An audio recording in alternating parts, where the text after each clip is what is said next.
ओम शांति। ओम शांति। ओम शांति। बिल्कुल रिलैक्स होकर बैठे,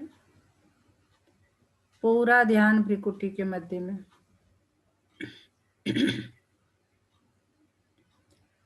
ये मुझ आत्मा का निवास स्थान है। मैं आत्मा इन कर्मेंद्रियों की मालिक हूँ। मैं आत्मा बहुत भाग्यवान हूँ, क्योंकि मुझे परमपिता परमात्मा ने पहचाना, अपना बनाया और मुझे रोज गुणों से, शक्तियों से भरपूर करते जाते हैं। थैंक यू मेरे बाबा, थैंक यू, शुक्रिया शुक्रिया शुक्रिया। मुझे अपना बनाने के लिए, मुझे रोज पढ़ाने के लिए, मुझे पतित से पावन बनाने के लिए। अभी मैं आत्मा अपने परम पिता परमात्मा के महावाक्य सुनूंगी।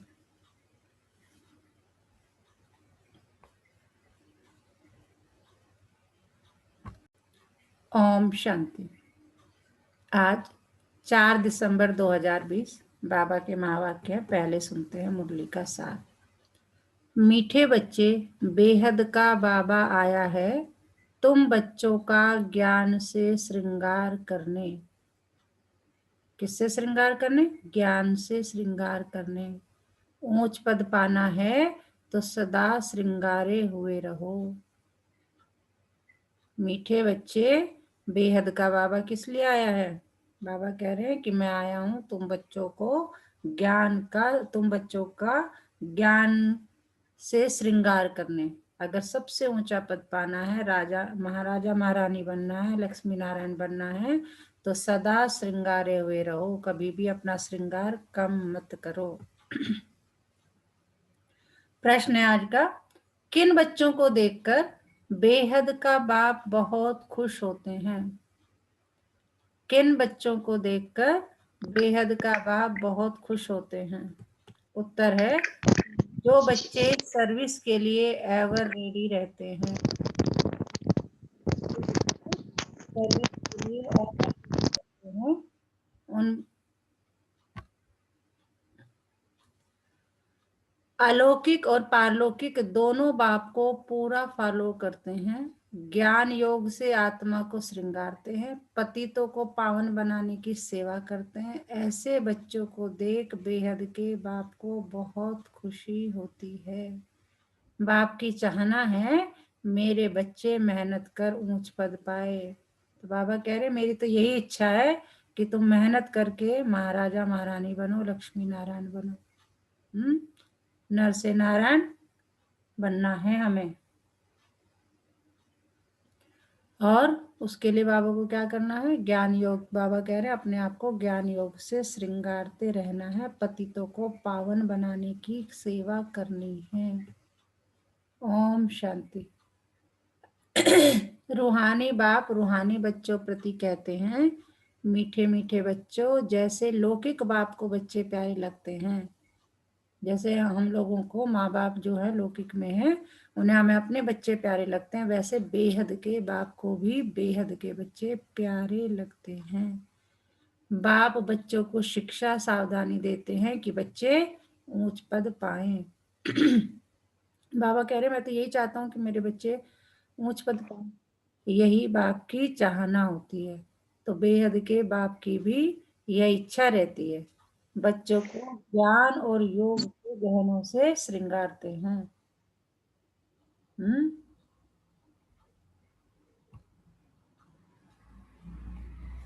बच्चों को ज्ञान और योग के गहनों से श्रृंगारते हैं। तुमको दोनों बाप बहुत अच्छी रीति श्रृंगारते हैं। कौन कौन से बाप? कौन कौन से बाप?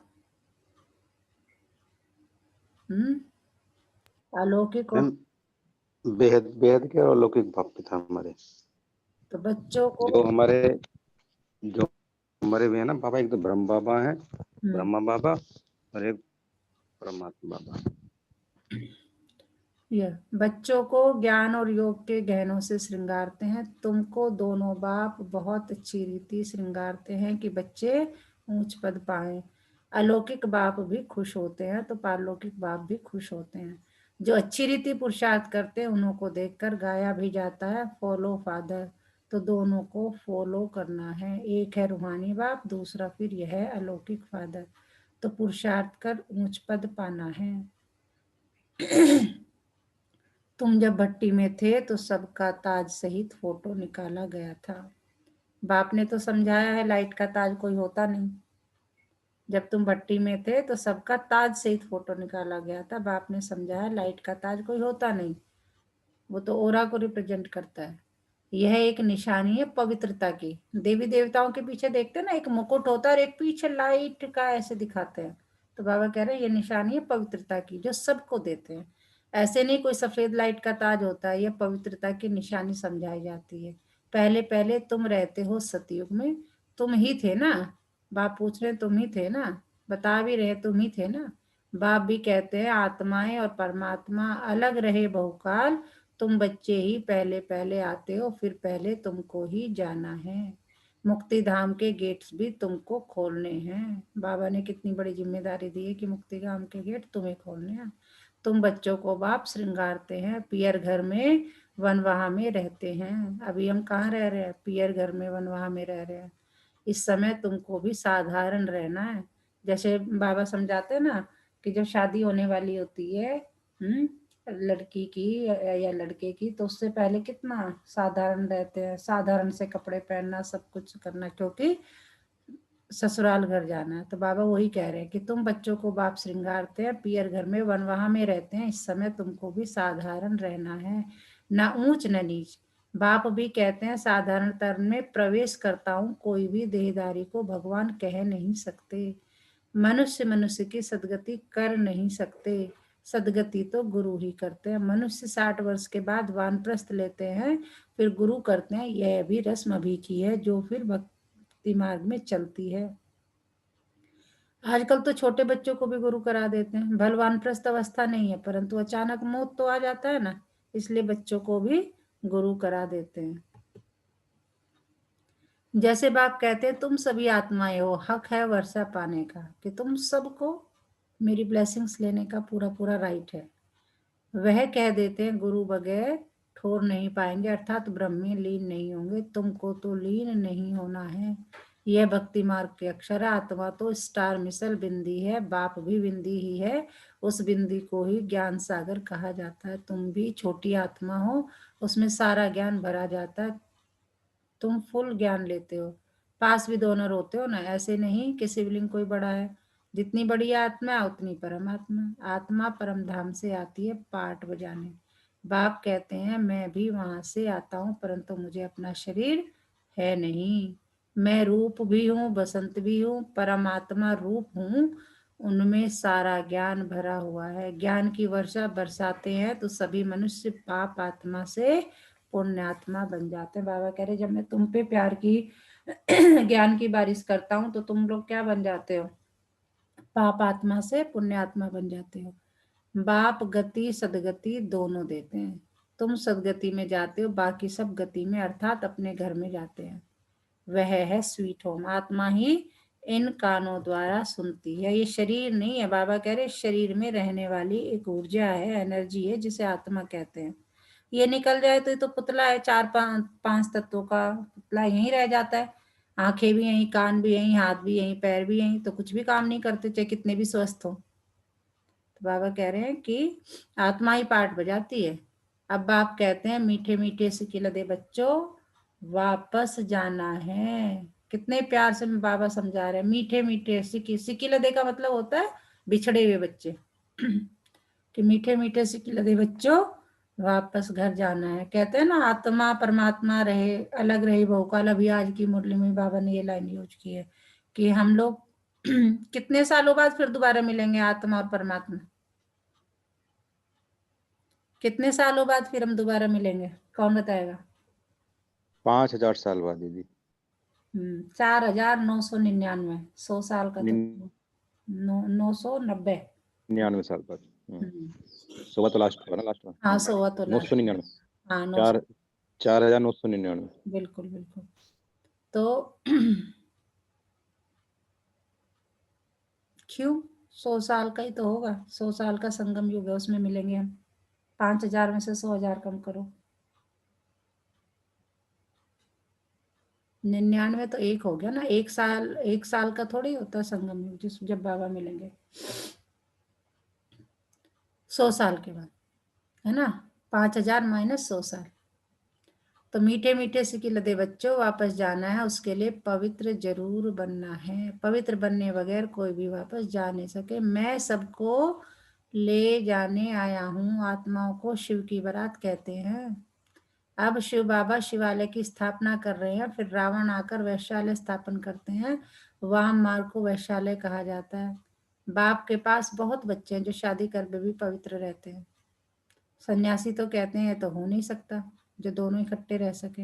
यहाँ समझाया जाता है इसमें आमदनी बहुत है। पवित्र रहने से 21 जन्मों की राजधानी मिलती है। तो एक जन्म पवित्र रहना कोई बड़ी बात थोड़ी है। बाबा कह रहे एक जन्म पवित्र रह के मनसा वाचा करना, अगर आप पवित्र रहें तो क्या है, आपको क्या मिल रहा है, 21 जन्मों की राजधानी। बाप कहते हैं तुम कामचिता पर बैठ बिल्कुल ही काले बन गए हो। कृष्ण के लिए भी कहते हैं गोरा और सांवरा, श्याम सुंदर। यह समझानी इस समय की है। कामचिता पर बैठने से सांवरे बन गए, फिर उनको गांव का छोरा भी कहा जाता है। बरोबर था ना, कृष्ण तो हो न सके, इनके भी बहुत जन्मों के अंत में बाप प्रवेश कर गोरा बनाते हैं। दादा लेखराज की जो आत्मा थी, यानी वो क्या है, सतयुग का पहला प्रिंस कृष्ण। तो बाबा कह रहे इन्हीं को मैं बहुत जन्मों के अंत में आके इनमें प्रवेश करता हूँ, इन्हें फिर से गोरा बनाता हूँ। गोरा मतलब पवित्र बनाता हूँ। अभी तुमको एक बाप को याद करना है, बाबा आप कितने मीठे हैं, कितना मीठा वर्षा आप देते हैं। हमको मनुष्य से देवता मंदिर लायक बनाते हो। ऐसे ऐसे अपने से बातें करनी है, मुख से कुछ बोलना नहीं है, अंदर ही अंदर चलना चाहिए। ये बाबा कहते भी ना, तुम्हारा योग है गुप्त योग, तुम्हारा ज्ञान है गुह्य ज्ञान। तो कुछ नहीं, बस अपने आप, जैसे किसी को, अपने बच्चे को हम किसी को भी याद करते हैं तो उसमें बोलने की जरूरत थोड़ी होती है। मन ही मन याद हो जाता है सब कुछ। अपने बच्चे को याद किया तो मन ही मन याद हो गया। ऐसे ही बाबा को मुख से कुछ बोलना नहीं है। भक्ति मार्ग में आप मासूक को कितना याद करते हैं। अभी आप आकर मिले हो बाबा, आप तो सबसे मीठे हो, आपको हम क्यों नहीं याद करेंगे। आपको प्रेम का, शांति का सागर कहा जाता है। आप ही वर्षा देते हो, बाकी प्रेरणा से कुछ भी मिलता नहीं है। बाप तो सम्मुख आकर तुम बच्चों को पढ़ाते हैं। यह पाठशाला है ना। बाप कहते हैं मैं तुमको राजाओं का राजा बनाता हूँ, यह राजयोग है। अभी तुम मूल वतन, सूक्ष्म वतन, स्थूल वतन को जान गए हो। इतनी छोटी आत्मा कैसे पाठ बजाती है भी बना बनाया। इनको कहा जाता है अनादि अविनाशी वर्ल्ड ड्रामा। ड्रामा फिरता रहता है, इसमें संशय की कोई बात नहीं। बाप सृष्टि के आदि मध्य अंत का राज समझाते हैं। तुम स्वदर्शन चक्रधारी हो। बाबा कह रहे हैं तुम स्वयं का दर्शन करते हो। स्वास्तिका का साइन क्या है, स्वयं का दर्शन। स्वास्तिक मीन्स स्वयं का अस्तित्व। हमारा क्या अस्तित्व है, कि हमें बाबा चारों युगों की सैर कराते हैं, जिसमें कि एक छोटा सा युग संगम युग भी बाबा बताते हैं। पांचवा युग तुम लोगों के लिए, तुम बीके जानते हो इस बात को। तुम्हारी बुद्धि में सारा चक्र फिरता रहता है, तो उससे तुम्हारे पाप कट जाते हैं। बाकी कृष्ण ने कोई सुदर्शन चक्र चलाकर हिंसा नहीं की। दिखाते हैं ना, सुदर्शन चक्र गया, किसी का गला काट दिया, हम लोग पिक्चरों में देखते हैं या उसमें देखते हैं, तो वो ऐसा कुछ नहीं है। बाबा कह रहे ऐसा है नहीं। वहां तो न लड़ाई की हिंसा होती, न काम कटारी चलती है, डबल अहिंसक होते हैं। डबल अहिंसक का मतलब ना तो लड़ाई वाली होती है जो सचमुच वैसी लड़ाई है फिजिकल, और नहीं काम कटारी चलती, डबल अहिंसक होते हैं। इस समय तुम्हारी 5 विकारों से युद्ध चलती है, बाकी और कोई युद्ध की बात ही नहीं। अब बाप है ऊंचते ऊंच, फिर ऊंचते ऊंच, ये वर्षा लक्ष्मी नारायण, इन जैसा ऊंच बनना है। जितना तुम पुरुषार्थ करेंगे उतना ऊंच पद पाएंगे। कल्प कल्प वही तुम्हारी पढ़ाई रहेगी। अभी अच्छा पुरुषार्थ किया तो कल्प कल्प करते रहेंगे। जिस्मानी पढ़ाई से इतना पद नहीं मिल सकता जितना रूहानी पढ़ाई से मिलता है। ऊंचते ऊंच ये लक्ष्मी नारायण बनते हैं। यह भी है तो मनुष्य, परंतु देवी गुण धारण करते हैं, इसलिए देवता कहा जाता है। बाकी 8-10 भुजाओं वाले कोई है नहीं। भक्ति मार्ग में दिखाते हैं ना, किसी की 10 भुजाएं हैं, किसी की 21 है, किसी की है। बाबा कह रहे हैं ऐसा कुछ है नहीं। भक्ति में दीदार होता है तो बहुत रोते हैं, दुख में आकर बहुत आंसू बहाते हैं। यहाँ तो बाप कहते हैं आंसू आया तो फेल, अम्मा मरे तो हलवा खाओ। आजकल तो बॉम्बे में भी कोई बीमार पड़ते व मरते तो बीके को बुलाते कि आकर शांति दो। तुम समझाते हो आत्मा ने एक शरीर छोड़ दूसरा लिया, इसमें तुम्हारा क्या जाता, रोने से क्या फायदा। कहते हैं इनको काल खा गया, ऐसी कोई चीज है नहीं। यह तो आत्मा आप ही एक शरीर छोड़ जाती है, अपने समय पर शरीर छोड़ भागती है। बाकी काल कोई चीज नहीं है। सतयुग में गर्भ महल होता है, सजा की बात ही नहीं। वहां तुम्हारे कर्म अकर्म हो जाते हैं, माया ही नहीं जाती नहीं जो विकर्म हो। तुम विक्रमाजीत बनते हो। पहले पहले विक्रमाजीत संवत चलता है, फिर भक्ति मार्ग शुरू होता है तो राजा विक्रम संवत शुरू होता है। बाबा बता रहे, देखो हम लोग हिस्ट्री में पढ़ते हैं ना, विक्रमाजीत संवत और विक्रम संवत। इस समय जो विक्रम किए हैं उन पर, विक्रम किए हैं उन पर जीत पाते हो, नाम रखा जाता है विक्रमाजीत। फिर द्वापर में विक्रम राजा हो जाता है, विक्रम करते रहते हैं, विक्रम करते रहते हैं। सुई पर अगर कट चढ़ी हुई होगी तो चुंबक खींचेगा नहीं। जितना पापों की कट उतरती जाएगी तो चुंबक खींचेगा। बाबा कह रहे अंदर भले ही तुम्हारा लोहा है, सुई है, लेकिन ऊपर अगर जंग लगी हुई है तो चुंबक उसे खींचेगा नहीं। तो हम भी क्या थे पहले, ज्ञान में आने से पहले वो वाली सुई थे जिसपे कट चढ़ी हुई थी। बाप तो पूरा प्योर है, तुमको भी पवित्र बनाते हैं योग बल से। जैसे लौकिक बाप भी बच्चों को देख खुश होते हैं ना, लौकिक में भी हम अपने बच्चों को देख के कितने खुश होते हैं। बेहद का बाप भी खुश होता है बच्चों की सर्विस पर। बच्चे बहुत मेहनत भी कर रहे हैं, सर्विस पर तो हमेशा एवर रेडी रहना है। तुम बच्चे हो पतितों को पावन बनाने वाले ईश्वरीय मिशन। अभी तुम ईश्वरीय संतान हो, बेहद का बाप है और तुम सब भाई बहन हो। बस और कोई संबंध नहीं। मुक्ति धाम में है ही बाप और तुम आत्माएं भाई भाई। फिर तुम सतयुग में जाते हो तो वहां एक बच्चा एक बच्ची बस। यहाँ तो बहुत संबंध होते हैं, चाचा काका मामा आदि। मूल वतन तो है ही स्वीट होम, मुक्ति धाम। उसके लिए मनुष्य कितना यज्ञ तप आदि करते हैं, परंतु वापस तो कोई भी जा नहीं सके। गपोड़े बहुत मारते रहते हैं। सर्व का सदगति दाता तो है ही एक, दूसरा न कोई। अभी तुम हो कहाँ, संगम युग पर। यहाँ है ढेर मनुष्य। सतयुग में तो बहुत थोड़े होते हैं। अभी संगम युग पर, जिसे हमारे लिए संगम है लेकिन और पूरी दुनिया के लिए कलयुग चल रहा है, यहाँ कितनी जनता है। लेकिन जब कलयुग से सतयुग में जाएंगे तो वहां तो सिर्फ 9 लाख है। तो बाबा कह रहे हैं सतयुग में तो बहुत थोड़े होते हैं, स्थापना फिर विनाश होता है। अभी अनेक धर्म होने के कारण कितना हंगामा है। तुम 100% सॉल्वेंट थे, फिर 84 जन्मों के बाद 100% इंसॉल्वेंट बन पड़े हो। अब आप आकर तुमको जगा, सबको जगाते हैं। अब जागो, सतयुग आ रहा है।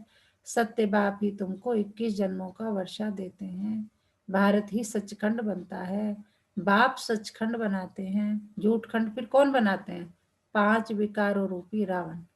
रावण का कितना बड़ा भूत बनाते हैं, फिर उसको जलाते हैं, क्योंकि यह है नंबर 1 दुश्मन। मनुष्य को पता नहीं कि कब से रावण का राज्य शुरू हुआ। बाप समझाते हैं आधा कल्प है रामराज, आधा कल्प है रावण राज। बाकी रावण कोई मनुष्य नहीं है जिसको मारना है। इस समय सारी दुनिया पर रावण राज्य है। बाप आकर राम राज्य स्थापन करते हैं, फिर जय जयकार हो जाती है। वहां सदैव खुशी रहती है। वह है ही सुखधाम। इनको कहा जाता है पुरुषोत्तम संगम युग। बाप कहते हैं पुरुषार्थ से तुम यह बनने वाले हो कि जो तुम ये मेहनत कर रहे हो ना, अपने को आत्मा समझकर मुझे याद कर रहे हो, तो तुम क्या बनने वाले हो। बता रहे हो कि सतयुग में जाओगे, राजा रानी महाराजा महारानी बनोगे। तुम्हारे चित्र भी बनाए थे, बहुत आए, फिर सुन्नति कथनती भागंती हो गए। बाप आकर तुम बच्चों को बहुत प्यार से समझाते हैं। बाप टीचर प्यार करते हैं, गुरु भी प्यार करते हैं। सतगुरु का निंदक ठोर न पाए। तुम्हारी अहम ऑब्जेक्ट सामने खड़ी है, उन गुरुओं के पास तो अहम ऑब्जेक्ट कोई होती नहीं। यहाँ करते हैं तो क्या है, कोई अहम ऑब्जेक्ट थोड़ी होती। बाबा कई बार कहते हैं मुरली में, वही थोड़ी कहते हैं कि मैं तुम्हें अपने साथ ले जाऊंगा, तुम्हारी दुर्गति से तुम्हें बचाऊंगा, तुम्हें मैं पतित से पावन बनाऊंगा। वो तो कहते हैं कि मैं भी भगवान का पुतला हूँ। तो बाबा कह रहे हैं उन गुरुओं के पास तो एम ऑब्जेक्ट है नहीं। या तो तुम्हारे पास एम ऑब्जेक्ट है कि तुम क्या बन रहे हो, नर से नारायण बन रहे हो। वह कोई पढ़ाई नहीं है, यह तो पढ़ाई है। जो और गुरु कराते हैं कह रहे वो कोई पढ़ाई नहीं है, और जो मैं करा रहा हूँ ये पढ़ाई है। इनको कहा जाता है यूनिवर्सिटी कम हॉस्पिटल, जिसमें तुम एवर हेल्दी वेल्दी बनते हो। देखो बाबा, अभी तक तो गोल्ड यूनिवर्सिटी कह रहे हैं, वो कह रहे यूनिवर्सिटी भी है हॉस्पिटल भी है। यूनिवर्सिटी मीन्स पढ़ाई कर रहे हो और हॉस्पिटल मीन्स तुम एवर हेल्दी वेल्दी बनते हो। यहाँ तो है ही झूठ गाते भी है, झूठी काया झूठी माया झूठा सब संसार, यही गाते हैं ना। सतयुग है सचखंड, वहां तो हीरे जवाहरातों के महल होते हैं। सोमनाथ का मंदिर भी भक्ति मार्ग में बनाया है। कितना धन था जो फिर मुसलमानों ने आकर लूटा। बड़ी बड़ी मस्जिदें बनाई। बाप तुमको कारून का खजाना देते हैं, शुरू से ही तुमको सब साक्षात्कार कराते आए हैं।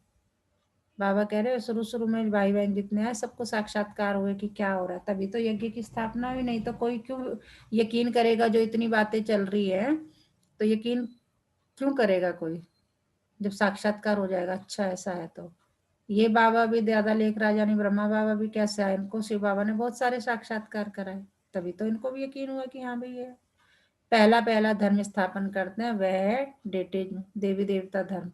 जो धर्म नहीं है वह फिर से स्थापन होता है। सब जानते हैं प्राचीन सतयुग में इन्हों का ही राज्य था। बाबा कह रहे हैं सब जानते हैं प्राचीन सतयुग में इन्हों का ही राज्य था, उनके ऊपर कोई नहीं। डेटी राज्य को ही पैराडाइज कहते हैं, उसी को स्वर्ग कहते हैं। जो देवी देवता धर्म है उसी को क्या कहते हैं? स्वर्ग कहते हैं। अभी तुम जानते हो, फिर औरों को बताना है। सबको कैसे पता पड़े, जो फिर ऐसा कोई उलाहना ना दे कि हमको पता ही नहीं पड़ा। देखो बाबा ने कह दिया ना कि तुम्हें क्यों बताना है सबको, कि कोई फिर बाद में तुम्हें उलाहना ना दे कि भाई तुम्हें पता था इतनी अच्छी बात की भगवान खुद आए हुए हैं और तुमने हमें बताया नहीं। तो बाबा कह रहे इसीलिए सबको बताना है। तुम सबको बतलाते हो फिर भी बाप को छोड़कर चले जाते हैं। बाबा कह रहे तुम करते हो, अपनी मेहनत करो, चले जाते हैं। यह हिस्ट्री मस्ट रिपीट। बाबा के पास आते हैं तो बाबा पूछते हैं आगे कभी मिले हो? कहते हैं हाँ बाबा, 5000 वर्ष पहले हम मिलने आए थे, बेहद का वर्षा लेने आए थे। कोई आकर सुनते हैं, कोई को साक्षात्कार होता, ब्रह्मा को तो वह याद आता है। फिर कहते हैं हमने तो यही रूप देखा था। बाप भी बच्चों को देख खुश होते हैं, तुम्हारी अविनाशी ज्ञान रत्नों से झोली भरती है ना। बाबा कह रहे मैं तो तुम्हें देख देख के खुश होता रहता हूँ। अविनाशी, जिनका विनाश नहीं हो सकता, वो रत्न तुम्हें देता हूँ, ज्ञान रत्न, पतित से पावन बनाता हूँ। यह पढ़ाई है, 7 दिन का कोर्स लेकर फिर भल कहाँ भी यह मुरली के आधार पर चल सकते हैं। 7 दिन में इतना समझाएंगे जो फिर मुरली को समझ सकेंगे। बाप तो बच्चों को सब राज अच्छी रीति समझाते रहते हैं। बाबा कह रहे भाई मैं तो तुम्हें अच्छी तरह से पूरी मेहनत कर रहा हूँ, अपनी तरफ से सारी राज समझा रहा हूँ तुम्हें, आगे तुम्हारे ऊपर है। अच्छा, मीठे मीठे सिकिलदे बच्चों प्रति माता पिता बाप दादा का याद प्यार और गुड मॉर्निंग। रूहानी बाप की रूहानी बच्चों को नमस्ते। हम रूहानी बच्चों की रूहानी माता पिता बाप दादा को याद प्यार और गुड मॉर्निंग। नमस्ते बाबा, नमस्ते। शुक्रिया बाबा, शुक्रिया हमें अपना बनाने के लिए, हमें रोज पढ़ाने के लिए, हमें पतित से पावन बनाने के लिए। हाँ जी, एक एक करके पॉइंट्स बताएं जरा, कौन बताएगा? अंकित जी, बॉबी जी। ओम शांति दीदी। हाँ मैम, बाबा स्वर्ग में, स्वर्ग की स्थापना तो बाबा ने कर दी और बार बार जोर दे रहे हैं कि हमें अपने को शरीर न समझकर इसमें रहने वाली आत्मा समझेंगे तो हमें ज्ञान, हमें इसी का ज्ञान लेना है कि हम आत्मा है। और ये जो चक्र फिर रहा ना, जिसे बाबा सुदर्शन चक्र बता रहे हैं, हमें सुदर्शन चक्र चलाते रहना है ताकि हमें अपनी आत्मा का उस पूरी सृष्टि की ज्योग्राफी का ना पता रहे। तो इसलिए हम माया के चक्रों से और विक्रमों में फंसने से बच सकते हैं। बिल्कुल। जी। अन्नू जी, लेट ज्वाइन किया, थोड़ा सा कुछ बता सकती हैं तो बताइए लाइन में। मैम जस्ट अभी अभी करा था ज्वाइन। कोई बात नहीं, चलो टेक्निकल प्रॉब्लम में कई बार आ जाती है। धारणा के लिए मुख्य सार, स्वदर्शन चक्र फिराते पापों को भस्म करना है, रूहानी पढ़ाई से अपना पद श्रेष्ठ बनाना है, किसी भी परिस्थिति में आंसू नहीं बहाने हैं। आज तो बाबा ने कहा ना कि अम्मा मरे तू भी हलवा खाओ। मतलब परेशान मत हो। कह रहे रोते क्यों हो, आत्मा ने एक शरीर छोड़ के दूसरा ले रही है तो तुम्हें तो खुश होना चाहिए। चलो भाई, उसने एक, रो मत। यह वानप्रस्थ अवस्था में रहने का समय है, इसलिए वनवाहा में बहुत साधारण रहना है, न बहुत ऊंच न बहुत नीच। वापस जाने के लिए आत्मा को संपूर्ण पावन बनाना है। आज का वरदान, मनन शक्ति द्वारा बुद्धि को शक्तिशाली बनाने वाले मास्टर सर्वशक्तिमान भव। मनन शक्ति द्वारा यानी याद करो अपने बाबा को। बुद्धि को क्या बनाओ, बाबा को याद करेंगे तो बुद्धि शक्तिशाली बनेगी। बुद्धि शक्तिशाली, हम शक्ति, मन शक्तिशाली, तो हम कौन हो गए, मास्टर सर्वशक्तिमान। हम किसके बच्चे हैं, हम आत्मा किसके बच्चे हैं, सर्वशक्तिमान के, ज्ञान के सागर, आनंद के सागर, प्रेम के सागर के। तो हम क्या हो गए, मास्टर सर्वशक्तिमान। मनन शक्ति ही दिव्य बुद्धि की खुराक है। बाबा को याद करना ही, अपनी बुद्धि को अगर तेज करना है तो मन बाबा को याद करना ही उसकी खुराक है। कहते हैं ना कौन सी क्या खाएं जो कि बुद्धि तेज हो जाए, तो बाबा ने बता दिया। मनन शक्ति ही दिव्य बुद्धि की खुराक है। जैसे भक्ति में सिमरन करने के अभ्यासी, ऐसे ज्ञान में स्मृति की शक्ति है। इस शक्ति द्वारा मास्टर सर्वशक्तिमान बनो। रोज अमृत वेले अपने एक टाइटल को स्मृति में लाओ और मनन करते रहो, तो मनन शक्ति से बुद्धि शक्तिशाली रहेगी। कोई सा भी एक टाइटल ले लो, मैं मास्टर क्या हूँ, ज्ञान का सागर हूँ, प्रेम का सागर हूँ। तो बाबा कह रहे रोज एक टाइटल लो और उसे स्मृति में लाओ और मनन करते रहो, तो मनन शक्ति से बुद्धि शक्तिशाली रहेगी। शक्तिशाली बुद्धि के ऊपर माया का वार नहीं हो सकता, परवश नहीं हो सकते, क्योंकि माया सबसे पहले क्या करती है, व्यर्थ संकल्प रूपी वाण द्वारा दिव्य बुद्धि को ही कमजोर बनाती है। जितने हमारे व्यर्थ संकल्प चलेंगे तो क्या होगा, एनर्जी वेस्ट होगी। बाबा कह रहे शक्तिशाली बुद्धि के ऊपर माया का वार नहीं हो सकता, परवश नहीं हो सकते। मतलब हम, हमारी कंट्रोलिंग किसी के ऊपर नहीं। उसने ऐसा कह दिया, ऐसा कर दिया तो हम ऐसे हो गए। किसी ने कुछ उल्टा सीधा कहा और हमारे मूड की चाबी घूम गई, क्योंकि माया सबसे पहले व्यर्थ संकल्प रूपी वाण द्वारा दिव्य बुद्धि को ही कमजोर बनाती है। इस कमजोरी से बचने का साधन ही है मनन शक्ति। स्लोगन है आज का, आज्ञाकारी बच्चे ही दुआओं के पात्र हैं। दुआओं का प्रभाव दिल को सदा संतुष्ट रखता है। आज्ञाकारी बच्चे ही दुआओं के पात्र है। दुआओं का प्रभाव दिल को सदा संतुष्ट रखता है। हाँ जी, बाबा कहते हैं ना, हाँ जी का पाठ हमेशा पढ़ो। तो आज पूरा दिन किस समान में रहना है, मैं मनन शक्ति द्वारा बुद्धि को दिव्य बनाने वाली आत्मा हूँ। क्या क्या वर्चूज है हमारे, happiness, peace, love, power, purity, ये सब दिमाग में आए। I am a peaceful soul, I am a powerful soul, I am a pure soul. तो बाबा कह रहे एक दिन एक एक को अपने आप को याद दिलाओ कि मैं ये हूँ, और उसे मनन करो, तो तुम क्या हो जाओगे, क्या हो जाएगी, दिव्य बुद्धि की खुराक है ये सारी चीजें। अच्छा, ओम शांति।